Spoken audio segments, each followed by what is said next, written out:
In the wearable fitness tracker segment, there's one company that stands at the top of the ladder, and that's Fitbit. They've been the market leader for quite some time, but it's also been a while since we've last seen a product launched by them. Nowadays, we have smartwatches that offer most of the functionality you get in fitness trackers, but with this latest one, it's trying to bridge the gap. Hey guys, John V from Phone Arena here. You're watching our video review of the Fitbit Blaze. Best part about this is that you wear it and you forget about it. It's just that easy. So it has automatic tracking, and the good thing about it is that there's not a whole lot of interaction necessary on our end. It monitors all the vitals you'd expect, like steps, travel, distance, your heart rate, calories, and sleep.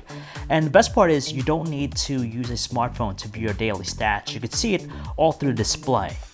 The design, though, is something that grows on you over time. Initially, it looked kind of boxy and reminded us of the old Moto Active.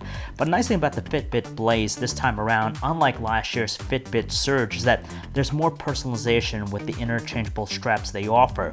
Now, like I said, it looks boxy at first, but the way the angular cuts are made with the frame, it gives it an aggressive look that grows on us over time.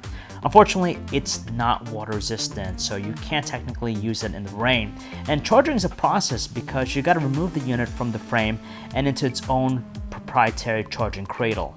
It's obviously great for workouts just because the Blaze is tuned to work correctly for a variety of different things, whether it be weightlifting, running outside on a treadmill, or even just a general workout, it's going to be tuned correctly. There's also the FitStar mode, which is nice. It's for those who don't have a daily regimen of their own, but if you do, you're probably not going to use it a whole lot.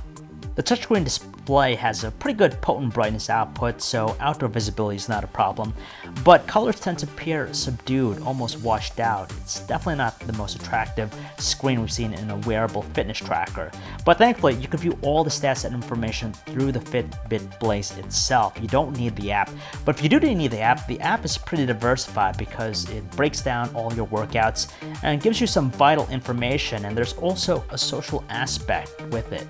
You'd think this would be a great smartwatch alternative, but it unfortunately isn't. It's just pretty limited with its functions.